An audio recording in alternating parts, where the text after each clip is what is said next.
Bem com vocês? Como é que foi a semana de vocês? Foi boa? Eu confesso que eu estou um pouco melhor agora. Passei uma semana um pouco turbulenta. Peguei uma virose das bravas. E ainda peguei uma afta na ponta da língua. Então tá um pouco difícil de falar. Mas eu estou bem também. Eu queria que vocês abrissem as Bíblias de vocês, por favor, no livro de 2 Coríntios, no capítulo 12. A gente vai ler o versículo 7 até o 9. Segunda carta de Paulo aos Coríntios, capítulo 12, a partir do versículo 7. Se eu perguntasse aqui para vocês quantos já evangelizaram alguém, quantos já falaram de Jesus para alguém, certamente muitos de vocês, ou quase todos, ou sei lá, todos levantariam as mãos. E se eu perguntasse para você, desses que levantaram as mãos, quantos já falaram que não há outra forma de se chegar ao Pai a não ser por Jesus? Eu acredito que muitos desses que levantaram as mãos também falariam que já usaram esse texto, que não há outra forma de chegar ao Pai se não for por Jesus. Certamente você se valeu do texto de 1 de João, no capítulo 14, que diz assim: não se turbe o vosso coração, credes em Deus, credes também em mim. Na casa de meu Pai há muitas moradas. Se não fosse assim, eu não vos teria dito, pois vou vos preparar um lugar. E quando eu preparar esse lugar, eu voltarei e vos levarei para mim mesmo, para que onde eu estou, vocês estejam também. Então Tomé indagou Jesus perguntando: mas como saberemos o caminho? Então Jesus fala assim: eu sou o caminho, eu sou a verdade, eu sou a vida. Ninguém vem ao Pai se não for por mim. Provavelmente muitos de vocês já apresentaram Jesus para essas pessoas através desse versículo. Mas eu te pergunto uma coisa: se a pessoa a qual você evangelizou, que você falou esse versículo, se ela te fizesse uma pergunta, se ela falasse assim: olha, você está me apresentando um único meio de se chegar ao Pai, que é Jesus, e é justamente por esse único meio de chegar ao Pai que eu rejeito esse Jesus, porque você está me oferecendo um Deus cruel. Então você está querendo me dizer que todos aqueles que nasceram antes de Jesus foram para o inferno, né? Porque eles não passaram por Jesus. E o que a gente vai falar de tantos e tantos países onde a taxa de cristão é 0%? Tantas tribos indígenas que nunca ouviram falar do nome Jesus. Sinto muito, mas esse Deus que você está me oferecendo, ele é um tanto cruel para eu aceitá-lo. Você foi pego pelo seu próprio texto. Eu oro para que o Senhor responda a essa pergunta, que, embora seja difícil de se responder, é um tanto quanto legítimo e inteligente. Eu oro para que o Espírito Santo, através dessa mensagem, esteja respondendo perguntas como essa e te faça entender um pouco de uma palavra chamada graça. O Samuel, eu gostei de uma fala que ele fez aqui enquanto nós estávamos ministrando. Ele falou assim: que não há nada que você possa fazer para que Deus te ame mais, e não há nada que você possa fazer para que Deus te ame menos. Eu não sei se ele sabia disso, mas ele se valeu de uma frase de um teólogo chamado Philip Yancey, que diz exatamente isso. É claro que na cabeça de alguns, alguma exclamação vai aparecer e vai falar assim: poxa, se não há nada que eu possa fazer para Deus me amar mais, e não há nada que eu possa fazer para que Deus me amar menos, então quer saber, eu vou viver do jeito que for mais agradável e prazerosa a minha vista. Quer saber, eu vou fazer o que eu quiser. Só que a diferença é que aqueles que um dia foram alcançados pela graça de Deus jamais vivem da mesma forma. Eles passam a ter um norte, um sentido de viver, uma razão para viver. E a razão não é outra coisa além de agradar o coração do Pai. E se você foi alcançado pela graça de Deus, eu acho que isso vai começar a fazer sentido no seu coração.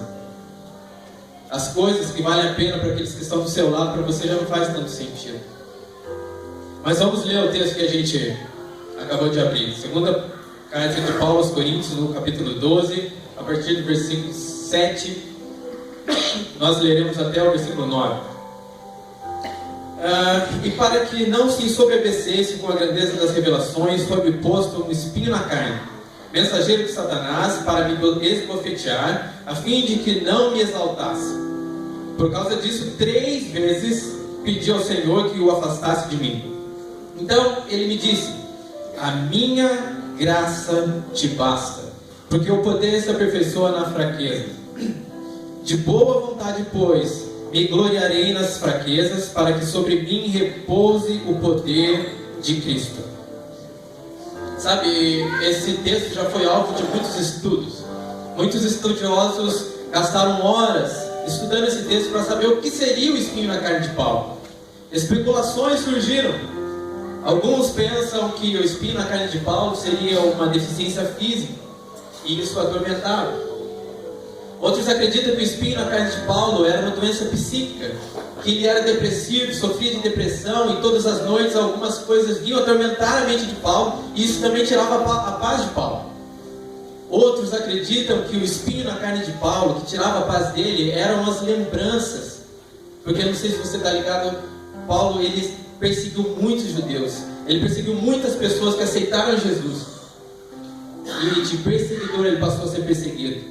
Provavelmente antes de dormir ele passava horas lembrando de pessoas, lembrando de fisionomias. Que talvez a última frase antes de morrer seria: eu não nego meu Salvador, eu o amo, pode me matar. E Paulo desferia golpes com sua espada.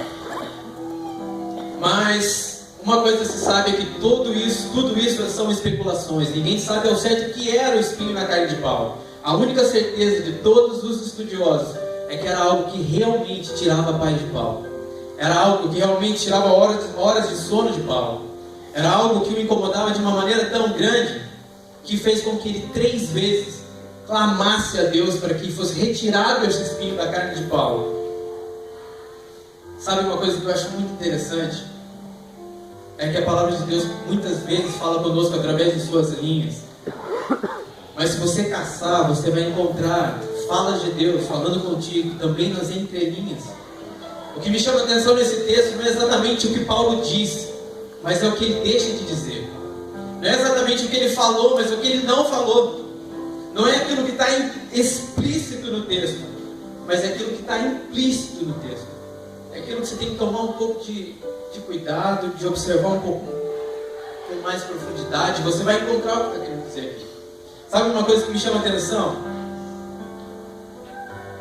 É que depois dessa frase, a minha graça te basta, eu não encontro aqui Paulo persuadindo Deus para que Deus dê aquilo que Ele quer. Eu não encontro Paulo insistindo com Deus para que Deus dê algo para ele, para que arranque o espinho da carne dele. Eu não vejo Paulo buscando textos na Bíblia para colocar Deus contra a parede e falar assim: você prometeu, está escrito aqui, você tem que me dar agora. Aí Deus talvez olhe e fale assim: nossa, tem um povo ali no Brasil que eles descobriram o abracadabra, que é em nome de Jesus. Aí agora eu estou lascado, eu tenho que fazer tudo o que eles querem. Você não vê Paulo fazendo nada disso. E a outra coisa que eu vejo aqui é que Paulo ficou satisfeito com a graça de Deus. Paulo não murmurou. Paulo simplesmente se satisfez com a graça de Deus. Ele só conseguiu ficar contente, se contentar com a graça de Deus, porque ele sabia exatamente o que era a graça de Deus. Eu não sei se você conhece um pouco da vida de Paulo, você não precisa abrir não, mas eu quero ler só um texto que ele mesmo escreve ao 2 Coríntios. Qual que é a profundidade de se satisfazer com a graça de Deus, segundo a vida de um cara que passou isso aqui, olha.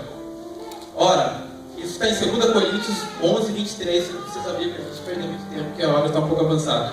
Ora, trabalhei muito mais que eles, fui muito mais vezes encarcerado, fui espancado mais do que posso contar, e em vários momentos estive à porta da morte. 5 vezes levei 39 chibatadas dos judeus. São 39 menos 1, e isso dá um total vezes 5, dá 195 chibatadas. 3 vezes eu fui espancado pelos romanos. 1 vez eu fui apedrejado. Naufraguei 3 vezes e fiquei um dia e uma noite perdido no mar. Em viagens difíceis, ano após ano, tive de atravessar rios, enfrentar ladrões, lutar com amigos e inimigos. Estive em riscos na cidade, em risco na zona rural, enfrentei perigos sob o sol do deserto e em tempestades no mar. Também fui traído pelos que pensei ser meus irmãos. Sei o que é trabalhar duro, passar noites longas e solitárias sem dormir. Já fiquei muito tempo sem comer, sofri com frio e com a falta de agasalho. E a lista ainda não chegou à metade, porque ainda temos as pressões diárias e as ansiedades por causa das igrejas. Quando alguém chega ao fim da linha, sinto dor até nos meus ossos. Quando alguém cai em pecado, um fogo queima minhas entranhas. Se tenho de gabar a mim mesmo, Vou me gabar nas humilhações que me tornam semelhantes a Jesus. O eterno e bendito Deus e Pai de nosso Senhor Jesus sabe que não estou mentindo. Para alguém se satisfazer com a graça de Deus, tendo esse estilo de vida, só é possível se você realmente entender o que é graça de Deus. E se eu puder traduzir para você o que significa a minha graça te basta, num português claro e atual, sabe o que quer dizer? Não. Quando Paulo falou assim, olha, tira o espinho da carne, tira o espinho da minha carne, tira essas lembranças, tira, supostamente nós não sabemos o que é, isso que tanto me incomoda. A minha graça te basta significa assim, não vou tirar. Contente-se com a minha graça. A minha graça te basta, sabe o que significa? Não vou curar. A minha graça te basta significa não vou abrir essa porta. Não vou fechar essa porta. Não vou te dar o que tanto você quer. Eu não estou aqui para diminuir sua fé. Eu não estou aqui para falar para você parar de pedir para Deus. Eu não estou aqui para falar para você que Deus não faz milagre, nada disso. Eu só estou querendo dar um choque de realidade em você e falar para você que nem tudo que você pede, Deus vai te dar. Isso é contentar-se com a graça de Deus. Sabe, uma vez eu estava lendo um livro do Timothy Keller. Eu não lembro qual era o nome do livro, ele tem muitos livros. E eu lembro que um capítulo do livro falava sobre uma menina paraplégica. Ele tem uma igreja muito grande nos Estados Unidos. E ele lembra, uma vez conversando com essa menina, e batendo um papo com ela e tal, e eles conversando, a menina o faz lembrar de alguns certos hábitos que ele tinha. E de vez em quando ele pedia para que toda a igreja se ajoelhasse. E como essa menina era paraplégica e vivia numa cadeira de rodas, ela sempre destoava no meio da multidão. Enquanto todos estavam ajoelhados, ela estava sentada na sua cadeira. E ela falou para o Timothy Keller que isso a constrangia. E de repente eles começaram a conversar sobre como seria a eternidade. A eternidade daquela menina seria o máximo, porque ela não estaria mais presa a uma cadeira. E de repente Timothy Keller pergunta para a menina, o que você faria? Qual seria a primeira coisa que você faria na eternidade? É claro que ele esperava que a menina dissesse que ela sairia correndo, que ela pularia, que ela saltaria, que ela rolaria, que ela fizesse tudo aquilo que não conseguia fazer. E sabe o que ela falou? A primeira coisa que eu farei, quando eu me livrar dessa cadeira, eu me prostrarei diante desse Deus. Sabe o que a graça faz? Ela tira os seus olhos do presente e coloca os seus olhos na eternidade. Ela faz você parar de enxergar o hoje e enxergar a volta de Jesus te levando com Ele. Até mesmo porque Paulo fala assim, se a nossa esperança se limita a essa terra, nós somos os mais miseráveis de todos os homens. Existe algo chamado teologia da prosperidade que tem contaminado os cristãos, onde Deus passa a ser um supermercado, que tudo que você quer, você pede para Deus e Ele tem que te dar. Existe uma maldição chamada teologia da prosperidade que eu falei, e teologia do triunfalismo, que prega para você que você não vai sofrer nessa terra. Mas a palavra de Deus fala assim, se alegre com os seus sofrimentos. Porque o sofrimento do presente não há de ser comparado àquilo que há de ser revelado em você. E o nome disso é graça.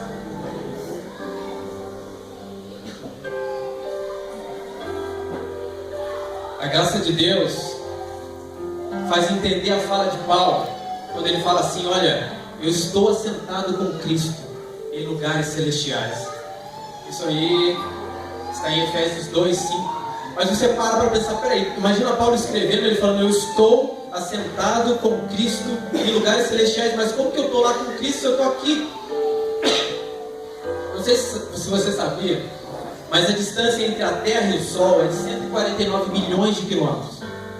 Imagina que aqui está a Terra e ali na cruz ali está o Sol.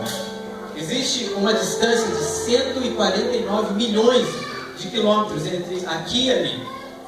Eu não sei se você sabia, mas a velocidade da luz é de 300 mil quilômetros por segundo.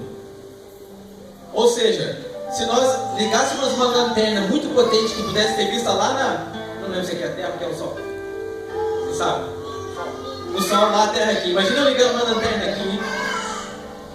Ela a 300 mil quilômetros por segundo, ela demoraria 8 minutos e 31 segundos para chegar até o Sol. Então eu liguei a lanterna aqui. Pá! Daqui 8 minutos eu vou conseguir ver a luz lá. Porque a distância é de 149 milhões de quilômetros. E se o contrário acontecer, se essa lanterna estiver aqui assim, ó, apontando para lá, e você está lá, você está vendo, se eu simplesmente quebrar esse reflexo, ou desligar a lanterna, melhor dizendo, embora a luz aqui não exista mais, você vai continuar vendo essa luz por 8,31 segundos, até ela terminar de ser vista. Eu não sei se você sabe disso, mas o universo é muito maior do que muita gente pensa. O Sol, que parece ser tão grande, ele é uma estrela de quinta grandeza. Ou seja, ele é nada comparado ao todo o universo. E não sei se você sabe, se o Sol está a 8 minutos luz da Terra, não sei se você sabia, mas existem estrelas a mais de 1000 anos luz da Terra. Isso quer dizer que se nós ligássemos uma lanterna, iria demorar 1000 anos para essa luz chegar até a estrela que eu estou falando, ou da estrela chegar até aqui onde a gente está falando. Sabe o que isso quer dizer? Isso quer dizer que você sai ali fora e tem estrelas que você está vendo, mas já faz muitos anos que ela não existe mais. Só que a luz dela está viajando o universo até chegar aqui e poder ser vista por nós. Existem estrelas que você não pode ver mais, que os seus filhos vão ver, seus netos vão ver. Se Cristo não voltar, você vai morrer e a sua descendência vai ver, mas a estrela de fato não existe mais. E quando eu entendi isso, cara, sabe o que eu pensei? Eu falei, Paulo sabia do que ele estava falando. Sabe o que isso quer dizer? Paulo estava falando assim, isso que você está vendo é só um resíduo. Porque na real, eu não estou mais aqui. Na verdade, eu já estou com Cristo, em lugares celestiais. Na real, eu já estou no colo do meu Deus. Na real, a promessa já se fez verdade em minha vida. Você pode me ver, mas eu já estou lá. Eu já estou com o Pai. Eu já vivo a vida eterna, que para muitos é um sonho, que eu vou viver depois da morte, que na verdade a vida eterna é um projeto de morte, porque você tem que morrer para você viver. Para a gente é um projeto de vida, já existe, já é real, já estamos com Cristo, e o nome disso é graça. E Deus te trouxe hoje aqui, para você saber exatamente o que é graça. Mas quando a gente fala sobre graça, automaticamente uma palavra vem sobre a nossa cabeça: lei. Quem já ouviu falar de graça, certamente já ouviu falar sobre lei. E antes da gente falar de graça, então vamos dar uma pincelada do que é lei, para a graça fazer um pouco mais de sentido na nossa vida. Porque nomenclaturas como essa, graça, lei, dispensação da graça, dispensação da lei, antiga aliança, nova aliança, Novo Testamento, Velho Testamento, tem que ficar um pouco claro para a gente. Porque quando você não entende isso, você vai começar a pegar texto do Velho Testamento direcionado a Israel, você vai começar a aplicar hoje. Aí sabe o que vai acontecer? Você vai pegar um texto assim, a doutrina triunfalista: nenhum mal vai chegar à minha tenda. Aí o seu vizinho fica com dengue. Aí alguém falou, cara, tem um pneu aí que tá com água aí no seu quintal, cara. Se você tirar, você, não, irmão. 1000 cai do meu lado, 10.000 no outro, mas não vou ser atingido. Aí o vizinho do outro lado pega dengue. Só que você, meu amigo, você é filho do rei. 2 dias depois está com dengue. Aí o que acontece? Aí para você não ser sincero o suficiente, falar, ó, a palavra falhou, você vai jogar a culpa em quem? Você mesmo. Na real, eu não tive fé o suficiente para falar. Por isso que veio, por isso que entrou na minha tenda. E aí você está seco lá, cheio de bolinha pro corpo. Eu já peguei também. Ainda bem que eu não creio na prosperidade. Ou então dá um corte na fábrica lá, você tá ligado? Aí você vai estar fazendo um corpo mole e o cara da máquina do lado mandando embora. Ô irmão, praga nenhuma vai chegar na minha tenda, até parece que o desemprego vai chegar aqui. Aí o seu chefe vai falando, melhora, melhora. Antes de você melhorar, você não toma jeito, é mandado embora. Mas então vamos entender o que é a lei. A lei, no Pentateuco, que são os 5 primeiros livros da Bíblia, escritos por Moisés, você pode encontrar, segundo alguns rabinos, 613 ordenanças, 613 regras práticas que você tem que seguir, você tem que fazer, ou você não tem que fazer. As mais famosas são os 10 mandamentos, é claro. Mas, segundo alguns rabinos, são 613 mandamentos. Você pegar o livro de Levítico, por exemplo, abre uma folha, põe o dedo no versículo, você vai ver uma coisa que você tem que fazer, outra que você não tem que fazer. E esses 613 mandamentos, eles se distribuem, digamos assim, em 3 aspectos diferentes. Seria a lei cerimonial, que regulamentava o culto e tudo mais. Não vamos entrar muito aí, senão vai criar polêmica. Vocês vão me expulsar daqui. Tinha a lei civil e tinha a lei moral. Então os 613 mandamentos se encaixam em alguma dessas coisas, alguma desses viés, dessas vertentes. Então, por que serve a lei? Eu, pelo menos, eu consigo entender 3 diferentes objetivos da lei. Então, o povo de Israel tinha que obedecer a 613 mandamentos. Vamos lembrar da história de Israel. Como que se iniciou Israel? Deus decide ter um povo e de repente ele escolhe uma pessoa e fala, opa, Abraão, esse aqui que ele vai começar a dar início ao meu povo. E aí ele chega para Abraão e fala assim, olha Abraão, eu escolhi você, vou fazer você pai de multidões, você vai ser o chefe de uma grande nação, pai de uma grande nação, que vai ser como as estrelas dos céus, como a areia do mar, vai ser incontável, ninguém vai poder contar, não sei o quê. Aí você sabe que Abraão, ele já estava velho, não podia ter filho, e Deus vai dar um filho chamado Isaac. Você sabe que antes disso teve Ismael e tal, mas senão vai ficar muito comprido a história. De repente, de Isaac, você sabe que veio as 12 tribos de Israel, ele teve 12 filhos. E o penúltimo filho dele foi... Porque é bom de Bíblia aí. Foi José. 12 tribos de Israel, aí o penúltimo foi José. Que continuou a descendência de Abraão, em outras palavras, continuou a descendência de Israel. Você está ligado também que José era amado por Deus, e aí Deus o amava tanto, pelo seu pai Jacó, e ele amava tanto que despertou ciúmes no coração dos seus irmãos, e seus irmãos vendem José para os mercadores lá no deserto. E para encurtar a história também, José, ele passa para a casa do governador lá, e aí ele começa a dirigir a casa, mas depois ele vai parar na prisão. Na prisão ele consegue interpretar o sonho de Faraó, e ele passa a ser governador do Egito. Abaixo de Faraó ele era o bambambam, ninguém mandava mais do que ele. E aí ele traz de volta os seus irmãos que o venderam, ele traz de volta o seu pai, e eles vivem felizes para sempre, até morrer. Só que aí ele morre, seu pai morre, seus irmãos morrem, seus filhos morrem, o tempo passa, e o povo de Israel, que agora vivia no Egito, começa a crescer, se fortalecer cada vez mais. E Faraó nem lembra direito quem era José, muitos anos tinham passado. Aí sabe o que ele fala? Ele fala assim, olha, eu tenho que fazer uma coisa, porque esse povo está crescendo tanto que se eles se rebelarem contra nós, estaremos fritos. Se eles se rebelarem contra nós, eles vão nos matar. Já sei, sabe o que a gente vai fazer? Vamos escravizar esse povo. E aí eles escravizam o povo de Israel e começa a colocar seu trabalho esforçado sobre Israel.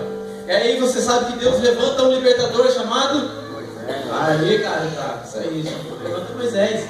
E Moisés pega o povo, você sabe que tem as 10 pragas. E aí Deus, através de Moisés, abre o mar vermelho, tira o povo lá do Egito, passa pelo deserto. E lá no deserto, Moisés olha para frente e fala assim, mais de 1 milhão de pessoas vivendo durante gerações no Egito. Não sei se você sabe, mas o Egito é parecido com a Índia. Tem um índio aqui atrás, ele já foi para a Índia. Ele pode falar para você mais ou menos como é a Índia. Você olha, o chão é Deus, o macaco é Deus, o camelo é Deus, o chiclete é Deus, tudo é Deus. Agora você imagina no Egito se era diferente. Aí de repente Moisés olha para um povo, milhões de pessoas, onde estão totalmente perdidos com sua crença, estão totalmente perdidos com deuses e mais deuses dentro do seu coração. E Deus fala assim: esse povo precisa voltar para a minha presença, precisa voltar para mim. Já sei, vamos fazer uma série de coisas que eles têm que observar, que eles têm que lembrar, para que eles se lembrem de quem sou eu e de quem eles são. Então, a primeira função da lei que eu entendo é essa reeducação do povo de Israel. A segunda função da lei é bem mais simples. É para denunciar você e denunciar a mim. Ah, então a lei não é para nos salvar, não. É para te matar, é para te condenar. Por causa do adiantar da hora, eu vou ler Romanos 3, 19 e 20 rapidinho para você. Olha o que diz a lei. Romanos 3, 19 e 20. Ora, sabemos que tudo o que a lei diz aos que vivem na lei, o diz, para que se cale toda a boca e todo mundo seja culpável perante Deus, visto que ninguém será justificado diante dela, da lei, por obras, em razão de que pela lei vem o pleno conhecimento do pecado. Então está aí mais uma função da lei, para fazer você entender o que é pecado e o que não é pecado, para fazer entender que o que você faz, que o que você sente e o que você é pecado. Porque na verdade nós não somos condenados por quem nós somos. A lei não nos condena pelo que fazemos, mas ela nos condena por quem somos, na verdade. E um terceiro propósito da lei que eu entendo, talvez existam mais, ou talvez eu esteja viajando um deles, mas que você consiga, que isso gere pelo menos curiosidade no seu coração para você ver se realmente é isso. Então vamos lembrar, o primeiro foi uma reeducação do povo de Israel. O segundo foi para denunciar que aquilo que você faz é pecado e lembrar você que você está condenado porque você se apertou de Deus. E terceiro, sabe o que é? Ironicamente falando, é um duvido da parte de Deus. Sabe o que isso quer dizer? Deus, eu acho que ele falou assim, ó: olha, vocês tinham tudo, vocês não precisavam fazer nada para ter acesso à minha presença. Vocês estavam ligados a mim, que é o autor de toda a vida. Mas vocês optaram em se apartar de mim. Mas eu sou muito bom, eu vou dar para vocês mais uma chance. Está aqui a lei. Eu vou dar para vocês a chance de reconstruir o caminho entre eu e vocês, e novamente nos relacionarmos. Só que dessa vez isso vai ser baseado, sabe por quê? Nos seus méritos. Cumpram a lei. E aí, se você for sincero e honesto o suficiente, você vai ter que dar o seu braço a torcer e saber que você não consegue cumprir a lei. Veio para nos dar a certeza que nós não somos tão bons como pensamos, que não somos capazes de justificar a nós mesmos, até mesmo porque Tiago fala assim, que aquele que quer andar segundo a lei, quer observar a lei, mas tropeça em um ponto da lei, na verdade tropeçou sobre a lei inteira. Na verdade a gente só reconhece que a gente é mal quando a gente tenta ser bom. Quando você tenta ser bom, aí você entende, realmente, eu não sou tão bom assim. Mas e agora, o que será de nós diante da lei?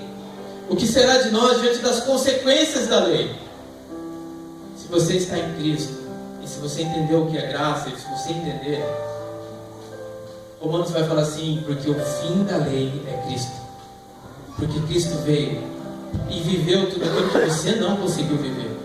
Tudo aquilo que você prometeu mais de 10.000 vezes para Deus, assim: a partir de hoje eu não faço mais. 3 dias se passam e você faz de novo. Alguém já passou por isso? Ou será que foi só eu? E de repente vem Jesus, o sacrifício perfeito, e restabelece uma ligação entre o Pai e você. E nós não precisamos mais sofrer as consequências da lei. Aquela lei que mostrava para você que você não é bom. Na verdade, se você fazer um teste, você vai ver que a gente não é bom, que na verdade o mal existe em nós. Faz um teste simples, pega 2 crianças.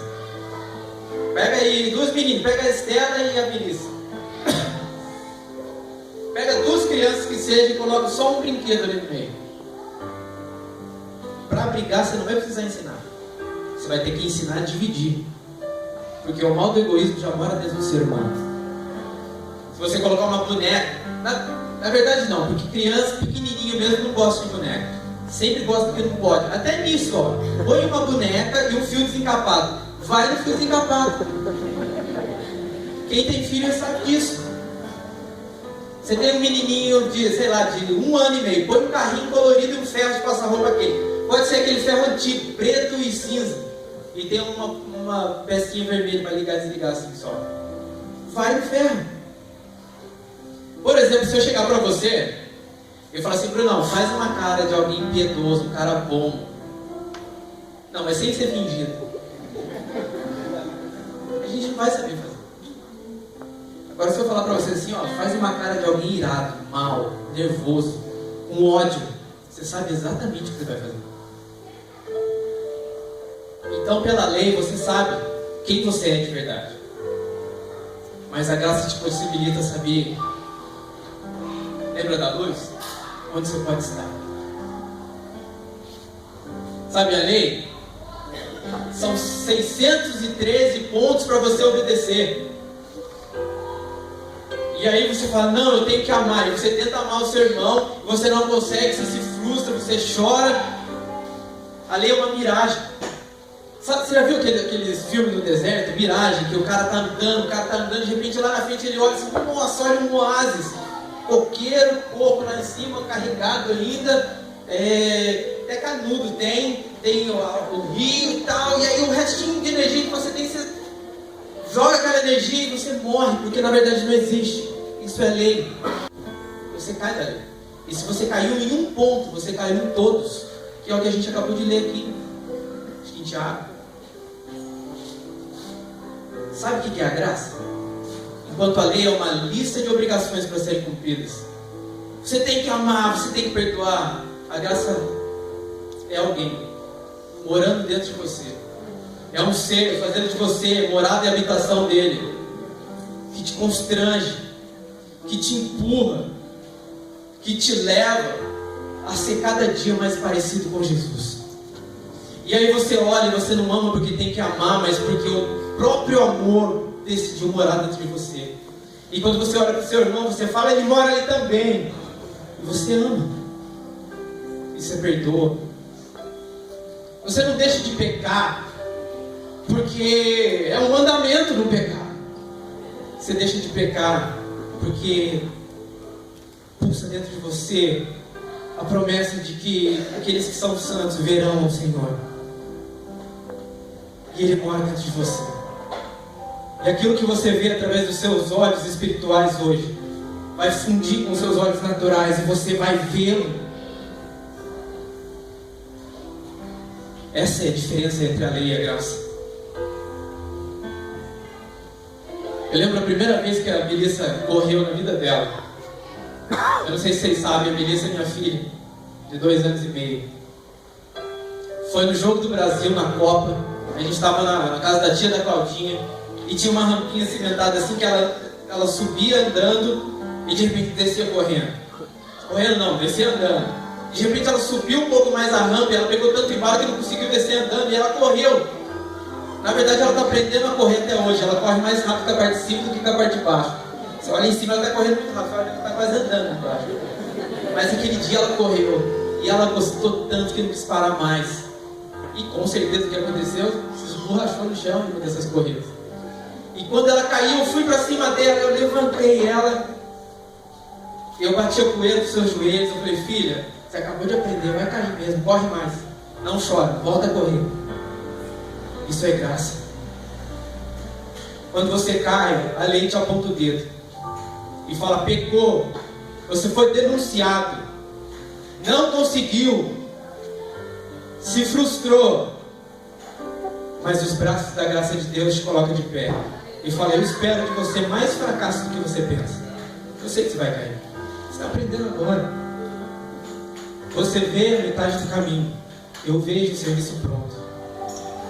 Eu sou fiel para terminar o que eu comecei na sua vida. Sabe, Enquanto a lei fala assim, olha, leproso, não toca, leproso. A lei manda não tocar. Não sei se você lembra, eu sempre gosto de falar isso, o leproso tinha que andar com sinos pro corpo, balançando para todo mundo saber que estava vindo. E ele tinha que gritar, leproso. Ou seja, quando o cara pegou lepra, ele está fadado a viver sozinho, fadado a morrer, triste. E enquanto a lei fala, leproso, não toque. O leproso chega no autor da graça, chamado Jesus, fala, Senhor, se quiser, você pode me curar. E antes de curar o leproso, Jesus abraça o leproso. Enquanto a graça abraça, a lei condena. Enquanto a mulher com fluxo de sangue na lei tinha que ficar enclausurada em casa, na graça deu a ela uma possibilidade de tocar no Salvador e ser curada. Enquanto você é acusado na lei, como eu fiz com a Melissa, a graça te põe de pé e fala, continua, prossiga. Essa é a diferença entre a graça e a lei. Por várias e várias vezes Jesus se valeu de parábolas para ensinar, para enfatizar aquilo que ele estava ensinando. Eu queria contar uma parábola para você. Não foi exatamente assim. Não foi exatamente assim. A gente só vai saber na eternidade. Mas só para fazer um pouco de sentido o que é a graça. Porque se a gente perguntar o que é graça, muita gente não vai ter noção do que é graça. E muita gente vai usar uma frase pronta que diz assim, graça é um favor merecido de Deus. É isso aí, tá certo. Mas vamos ver a profundidade desse favor. Imagina só você lá na eternidade. Você não. Imagine a Trindade, Pai, Filho e Espírito Santo, na eternidade conversando. Eu sempre falo que eu tenho um fantástico mundo de Bob na minha cabeça. Minha cabeça começa a viajar algumas coisas. Aí imagina você, o Pai, exclamando e falando assim, tive uma ideia. Automaticamente o Filho e o Espírito Santo chegam ao Pai e falam assim, Pai, o Senhor é autor de toda a perfeição. Certamente isso que o Senhor teve de ideia é perfeito. Então compartilha com a gente que ideia é essa. E Deus fala assim, eu vou criar um ser especial. E aí o Espírito Santo olha, Jesus olha, o Espírito Santo fala assim, mas o que faz desse ser algo tão especial? Eu vou fazer esse ser como nós, diz o Pai. E o Espírito Santo fala assim, como a gente, ele vai ser Deus. Não, ele não vai ser exatamente Deus. Mas guardadas as suas devidas proporções, ele vai ter a minha imagem, a nossa imagem e a nossa semelhança. O Espírito Santo dialogando com Deus fala assim, mas quando o Senhor fala sobre semelhança, o Senhor vai colocar nesse ser também o poder de decidir. Algo chamado livre-arbítrio. E Deus fala, o Pai fala, eu vou colocar especialmente livre-arbítrio. Não vou criar máquinas. Eu não vou criar algo que possa ser programado para fazer aquilo que eu quero. Não. Eu vou criar um ser capaz de se apaixonar. Eu vou criar um ser capaz de amar. Eu vou criar alguém capaz de entregar o seu próprio coração para aquele que ama. E eu vou falar para vocês, eu vou conquistar esse ser que eu vou criar. Mas o Espírito Santo, dialogando com Deus, com o Pai, fala assim, mas o Senhor sabe, se o Senhor colocar o livre-arbítrio dentro deles, eles vão se rebelar contra nós. E aí? Eu sei, eles vão se rebelar contra nós. Então o nosso senso de justiça vai falar mais alto. E a gente vai ter que cobrar a justiça. E aí o Pai fala assim, você está fazendo bem essa lição de casa, é isso aí. A gente vai ter que cobrar isso. E o Espírito Santo então diz, mas o Senhor sabe que eles não vão poder pagar. Porque uma ofensa contra um Deus só pode ser paga por um Deus. E a nossa justiça vai aniquilar esse ser humano. E o trabalho foi em vão. Não valeu de nada. E o Pai fala, você está certo. A menos que um de nós se esvazie de Deus e desça. E tome forma desse ser que eu vou criar. E consiga cumprir 613 mandamentos que eles não são capazes de cumprir. E assim sacie a nossa sede de justiça. Que morra no lugar deles. E reconcilie esse ser comigo. E eu com ele. E nesse momento Jesus entra no meio do diálogo e fala, eu entendi tudo. Eis-me aqui. Envia-me. É apenas uma parábola. Mas quando a gente fala sobre coisas do reino de Deus, você precisa de argumentos. Você precisa de textos. Então eu quero ler textos para vocês. Quem garante para mim que Jesus fez isso? Filipenses 2, 5 a 8. Tende em vós o mesmo sentimento que houve também em Cristo Jesus, pois ele, subsistindo em forma de Deus, não julgou com usurpação ser igual a Deus. Antes a si mesmo se esvaziou, assumindo a forma de servo, tornando-se semelhante a homens, e reconhecido em figura humana. A si mesmo se humilhou, tornando-se obediente até a morte de cruz, pelo que também Deus o exaltou sobremaneira e lhe deu um nome que está acima de todo nome, para que ao nome de Jesus se dobre todo o joelho, nos céus, na terra e debaixo da terra, e toda língua confesse que Jesus Cristo é o Senhor. Aleluia. Isso Ele fez por você. Ora, tudo provém de Deus, que nos reconciliou consigo mesmo por meio de Cristo e nos deu o ministério da reconciliação, a saber que Deus estava em Cristo, reconciliando consigo o mundo, não imputando aos homens as suas transgressões, e nos confiou a palavra da reconciliação. Juninho, eu entendi o sacrifício de Cristo. Eu só não entendi uma coisa, Juninho. Pela lógica do seu raciocínio, Jesus morreu antes de me criar. Jesus morreu antes de tudo, Juninho. É exatamente isso. Sabe qual foi o primeiro ato da história? De toda a história? Ah, haja luz. Não. Haja cruz. Argumentos, lembra? 1 Pedro 1, 18. Sabendo que não foi mediante coisas corruptíveis, como prata ou ouro, que fostes resgatados do vosso fútil procedimento que vossos pais vos legaram, mas pelo precioso sangue, como de cordeiro sem defeito e sem mácula, o sangue de Cristo, conhecido com efeito antes da fundação do mundo, porém manifestado o fim dos tempos por amor a vocês. Começa a fazer um nó na cabeça da gente, não faz? Então a história não começa mais em Gênesis 1. No princípio criou Deus os céus e a terra. Não. Na verdade, a história começa em João 3,16. Porque Deus amou o mundo de tal maneira que deu o seu Filho único, para que todo aquele que nele crê não pereça, mas tenha a vida eterna. Por amor a você, Deus matou o seu Filho para que não matasse você. Sabe o que isso quer dizer? Que Deus venceu a morte antes mesmo de criar a vida. Essa é a ordem cronológica de todas as coisas. É por isso que aquela pergunta, como que eu vou chegar ao Pai se eu nunca ouvi falar de Jesus? Você pode não ter ouvido, mas os efeitos do sacrifício perfeito de Jesus acontecem na sua vida, e só há como chegar ao Pai através de Jesus. Antes de falar, haja luz, Deus falou, haja perdão pelo que eles vão fazer. E Ele só pôde falar, haja perdão, porque primeiro te amou. E então Ele falou, haja cruz, e aí depois Ele falou, haja luz. É por isso que a Bíblia diz que é porque dele, por Ele, para Ele são feitas todas as coisas, porque nele tudo subsiste. E aí depois que Deus matou Jesus, Ele separou a porção de águas da terra seca. Aí Ele criou o sol e Ele criou a lua.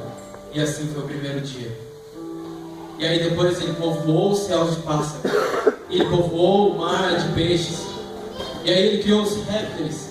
E aí foi o segundo dia. Aí foi o terceiro dia. Aí foi o quarto dia. E Deus pensou assim, agora eu estou seguro. Sabe, Deus não tem plano B. Nós fomos ensinados na nossa teologia e Deus deu um presente para Adão. Adão fez tudo errado, e aí Deus teve que consertar, porque Deus foi frustrado. Mas a Bíblia diz que nenhum dos seus planos em Jó podem ser frustrados. Jesus sempre foi o plano A, o plano perfeito de Deus. Deus nunca foi pego de surpresa. Por amor a você, Deus matou o seu filho para que não te matasse. O Filho de Deus se fez homem para que você pudesse ser filho de Deus. Você pode fechar seus olhos, você pode abaixar sua cabeça. Eu não sei se fez sentido para você. Como ninguém está te vendo, vou fazer uma pergunta rapidinho aqui. Eu acho que todo mundo aqui já ouviu aquela frase que diz assim, olha, não, relaxa, todos os caminhos levam a Deus. Quem já ouviu isso aí? Levanta a mão. Todos os caminhos levam a Deus. Já ouviu ou não? Todos os caminhos levam a Deus. Sabe, a minha vida inteira, eu falei, cara, isso é uma mentira. Nem todos os caminhos levam a Deus, não, é só Jesus. E sabe o que eu descobri estudando tudo isso aqui? Que é verdade. Todos os caminhos levam a Deus. Mas se todos esses caminhos fora Jesus, você vai ter que encarar Deus na condição de juiz e você na condição de réu. Mas apenas por Jesus Cristo você vai ver um Pai na sua frente e Ele vai te chamar de filho. Somente por Jesus você pode ser chamado filho de Deus.